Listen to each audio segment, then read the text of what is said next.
head back Hey to guys, the it's Kim and beginning. I'm in Chicago. I actually can't even really believe that I'm here. I made a super last minute decision to go to the Drake concert tonight. So on Wednesday I got a great idea that I wanted to see my boo in concert, and I knew he was going to be in Chicago today, which is Friday. So I said, okay, Kimberly, like, don't be too hasty, sleep on it. This is going to be an expensive trip. So sleep on it. And if you still want to go tomorrow, then buy the ticket and book the flight and book the hotel. So I slept on it. I woke up and he was still my boo. So I decided to fly to Chicago. Honestly, I have been thinking, like, I am 26 years old. I'm kind of a homebody, and while I'm still young and single, and while I don't have any kids, like, I really need to be more spontaneous and have more fun and get out and have real experiences. So one of the great things about being your own boss is that you can just say, I'm not gonna come in today. So I have really great women who work with me at For Harriet. So I told them I'm gonna be unavailable for a couple days, and they picked up the ball like it was nothing. So thanks to them, I get to be out and be free and have fun. So I'm super, super excited. Just in case you're wondering, I wear Invisalign. It's, your eyes are not deceiving you. There are aligners in my mouth. But yeah, so I decided to bring y'all with me just so y'all can see, what do I really be doing when I'm not on the computer all day. It's gonna be a really fun weekend. You guys, I have seriously watched this video of Crystal from The Read getting this man together like 10 times. It's so funny. Look. Yes, I can absolutely call you racist for that. You understand the history behind it and you did it anyway. That is racist. I can say that. I'm a black woman. I'm going to just go ahead and take my word over yours on that. That's racist. And I don't like her for it. That is fine. No. It's fine for me. I don't. She didn't put out a book called Sarah Silver's Diary. Here, read my innermost thoughts and see how I came to these fuck-ass conclusions I have today. She got on TV in blackface. Yes. And decided that was funny, and it's not. And you, as a white man, trying to tell me that my feelings are invalid because I don't know her is a crock of shit. No, I don't Look at that finger going. That's bullshit. You don't get to tell me that the way I feel about that doesn't matter or it isn't real. And that's why I go on my show every week and say what I need to say, because white people like you think that you have a goddamn point. Sweetie. And I'm done. Crystal said, and I'm done. That honestly made my life. Listen, we need that. That's why we got to keep the clap back strong. And there's a woman, if you watch the video, it's on For Harriet. I will post a link below. If you watch the video, there's a black woman that's standing behind him before he asked that question that was dying. She was dying. He sure did. He learned. Woo, that was... I'm gonna watch that at least 10 more times because it was so good. Why is Snapchat so hard to use? I just created a Snapchat account because I am still young. I still want to feel like I can participate in all social media, but it's legit hard. Why is it so difficult to it's hard to decode. Like, is this the Underground Railroad for Gen Z? Is this the Dead Sea Scrolls? Like, what is going on? I feel like, don't you want your social media to be intuitive? Is that not a thing?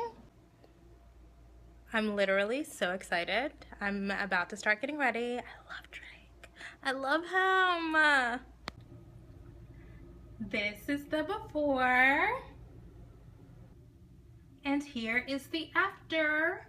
We have our little ASOS dress, YSL clutch. I don't know where these shoes are from. These are cheap though. These are probably from Lulu's, probably. You know, when you're gonna see your boo, you have to try to, you know, step it up, step your cookies up a little bit. I'm ridiculous.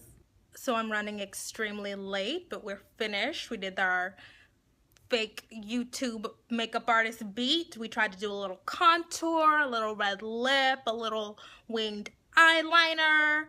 We didn't quite get around to the lashes because I cannot figure out how to put on fake lashes. I've tried. I've tried. I can't do it. But I'm on my way to the concert. Shit don't come with trophies, dog. Shit don't come with trophies. Ain't no envelopes to open. I do it cause I'm supposed to make up.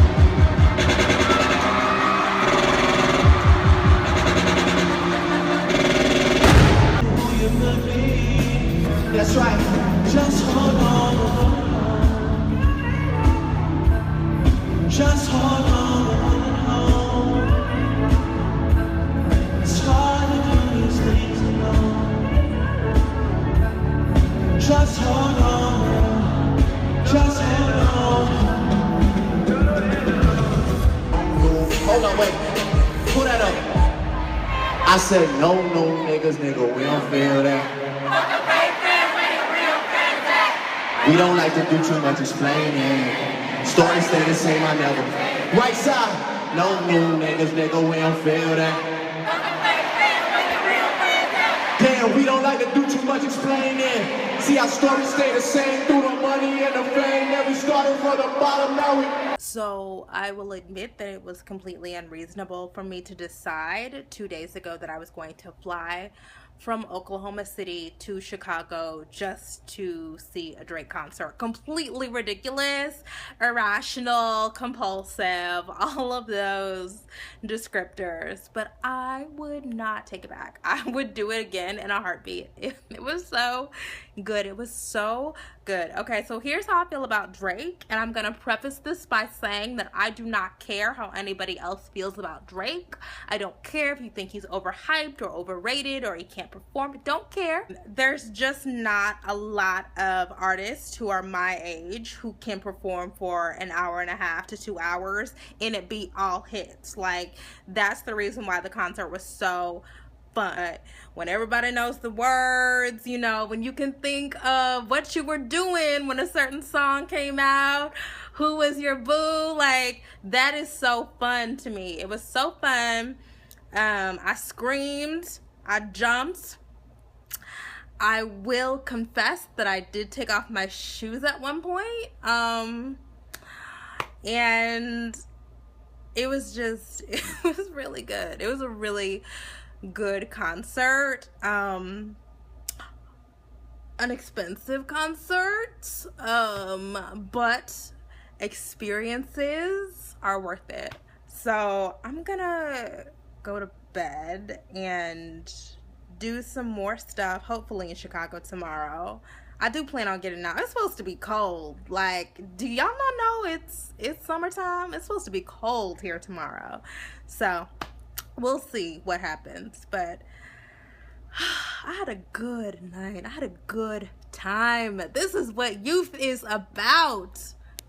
Yeah, so pretty much at this point, Drake would have to call black women like ugly pickaninny mammy mules for me to give up on him. Like, I'm a full out stan right now. Hi guys, good morning. It's the next day. My voice is a little, you know, from all the yelling. I look crazy. You look dusty. If you know where that's from. But I had a random deep thought, and I thought I would share. Okay, so I am reading Michelle Wallace's Black Macho and the Myth of the Superwoman, or I'm rereading it because there is a new edition that's about to come out, and I'm going to talk to her about it. So I wanted to reread the book. And the version that I'm reading is a reprint from, I think, 1990-ish, somewhere around there, and she wrote a new introduction. And in the new introduction, she revises some of the arguments that she made in the original that was published in 1978, and she adds some more context. And one part that I thought was really interesting was she basically says that she lied in part of the book, right? So she talks in the original about her adolescent years and her teen years, and that's a really important part of the book. And she basically admits that she lied about her upbringing, about her home life, because she was ashamed that she didn't have the stability that some of her white counterparts in the area that she grew up had. And so I was really thinking about some of the shame that a lot of Black people carry because we don't have access to whiteness, right? And I think for many of us, that translates to being anti-Black or embracing the politics of respectability in an effort to achieve that status. But that's also one of the reasons why I am very empathetic to Black people, right? I can absolutely say personally that I've dealt with that kind of shame, right? I'm the children of two professionals. My mom is an engineer. My father he passed away, was an accountant. And I had a very stable life, but I still did not have access to the sorts of material comforts and security that the white people that I grew up around had. And I felt a lot of shame because of that. And it wasn't our fault. My mom couldn't be a stay-at-home mom. She couldn't be there all the time. We didn't have access to generational wealth that some of my white peers had. Like, it was not our fault, but I still felt it. And that's one of the reasons why I try not to be quick to throw away Black folk, because we are all working through a lot of trauma. And like, we are working through a lot of stuff that we had nothing to do with. And that's a process. And for some of us, it's a very slow, long process. And hopefully we all get to it, but some people don't. I don't feel super inclined to cape for people who promote ideas that are dangerous. Like, I'll critique a Don Lemon in a second, right? You can critique Common when he says that we have to extend our hand in love in a second, because that stuff is dangerous and it really continues to promote the marginalization of Black people. But I don't feel like we have to throw them away. And that's the reason why I am now at a point where I'm trying to be more careful in how I engage people. So there is this dude, I guess, who calls himself, sorry, I have to switch hands because my arm is tired. He calls himself an HBCU activist, and he's on Twitter, and he basically just spends his time deriding Black people who support or attended predominantly white institutions. And he's come for me because I'm a proud graduate of Harvard College. And, you know, I've engaged him because I decided I wasn't just going to try to cuss him out. And at one point he said that he does not care about Black people who attended or attend currently predominantly white institutions. And which is that's an anti-Black statement, right? Because we're all valuable, right? We don't deserve to just be thrown away. I certainly did not enter college as somebody who identified greatly with the Black struggle or who wanted to participate in helping Black folks get free, basically. But I am now at a place where I am, right?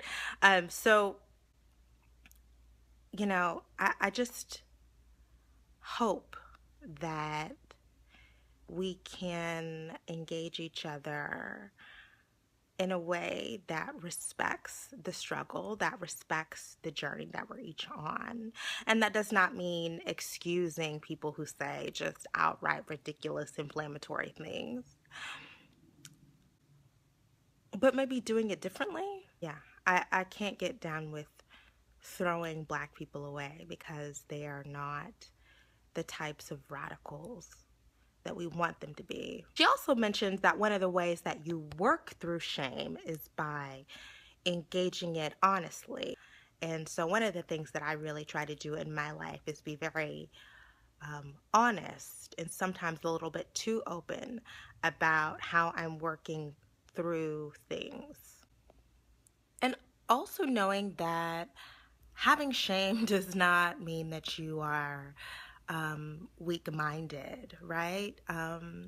Not knowing yourself, knowing how incredible, whole, and valuable you are in a system of white supremacy does not mean that you should be tossed to the side, right? That you should be discarded or thrown away. It means that you're human. Um, and hopefully you'll get to a place where you can recognize that you're worthy, that you're whole, that you're valuable, that your blackness is remarkable in every way. And I just don't think that we allow ourselves enough space to be human, to be vulnerable, right? There's an idea that I see a lot, like, why would you let what other people say impact you? Because I'm a human being and I have feelings, right? Because I have to navigate in a society that hates me, and that is traumatic. Anyways, be kind to yourself. Be kind to others, you know. Don't tolerate bullshit, but extend some empathy to people who you know are hurting. On another note, it's full on gray today. Like, this is not the vacation that I signed up for, but I'm gonna try. I'm gonna try to make it to like Harold's Chicken, which is so stereotypical. I'm sorry. I'm so sorry to shame y'all like this, but everybody told me to go, so I'm gonna try to go. And we'll see. Okay. I need for hotels to not be advertising that they serve breakfast in the morning if it's gonna be pitiful. Let me just show you what I got from breakfast today, because there wasn't enough food. They ran out of English muffins.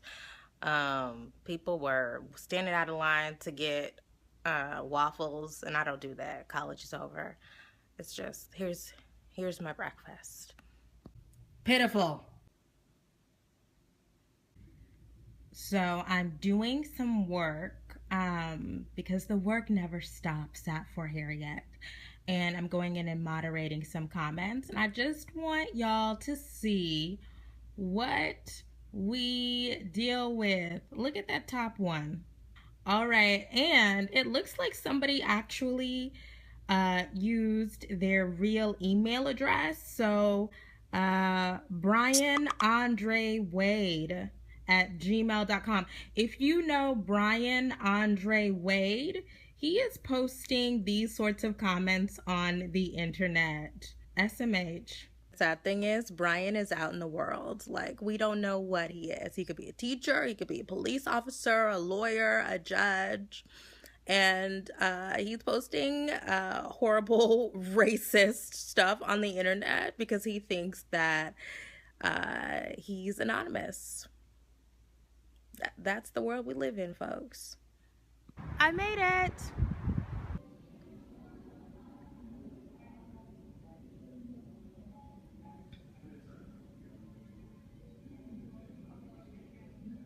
Represent. So a black woman founded the DuSable, had no clue. Shout out to Margaret Burroughs. Very desk, I suffered a massive coronary from which I would not recover. My friends, colleagues, and fellow Chicagoans would take the news of my passing as a shock. Let's look back at this somber time in Chicago's history. One of the nation's best-known big city mayors died today, Chicago Mayor Harold Washington. Heart attack. Frank Courier reports on the life and death of Chicago's first black mayor, the man who beat the old Chicago political machine. So I just got out of the DuSable, and it was as cool as I was expecting it to be. It was really dope. It was a little bit smaller than I was expecting, but lots of really interesting pieces, great artifacts, sculptures, artwork, historical pieces. They had a really cool interactive exhibit on Harold Washington, who was the first Black mayor of Chicago. There was this animatronic Harold Washington. It was really, like, I wasn't expecting it. So there was like a little button there, and I saw him sitting at the desk, and it was a little eerie. And then there was a little button there, and I didn't read the instructions, because who does that? And I pushed it, and all of a sudden it started moving, and I jumped back. But it was really cool. That was a great idea. Shout out to the DeSable. So now I really want some soul food, because I always want soul foods. And I heard Pearl's Place on Michigan Avenue is good, so I'm gonna go by there. I just pray that I don't have to parallel park. I don't know how to do that, and I noticed there's a lot of parallel parking, and it's gonna be an issue if I have to try to do that. So we'll see. So I am at Pearl's. Whoever told me to come here, I owe them something, because look. So I'm back at the hotel now. My Chicago adventure is officially over, because it's just not cool outside. Like, it's nasty and I just can't. So I'm back here. I'm going to probably do some work, and I have a really early flight to catch tomorrow. But it was good. It was nice. I wish it would have been sunny, but I had a good time. So I made it back to Oklahoma City. It was a little bit of a struggle. I set my alarm, but I woke up at 6 o'clock in the morning, and I needed to catch a flight at 7:35. Thankfully, my internal clock said, girl, get up. So I got up, threw clothes on, ran out the door, drove to the rental car place, and managed to make the flight. Simple, easy flight too. It was a really good trip. Like I said, it was a completely compulsive trip, but I'm so glad I did it. I had fun. And also, shout out to the women at For Harriet who made my completely irrational decision to fly from Oklahoma City to Chicago possible. They took over. They did an incredible job. I barely did any work, and the site ran perfectly. So thank you guys. Okay, well, that's it. I'm gonna go get some breakfast, and I think I'm gonna take a nap. It's been fun.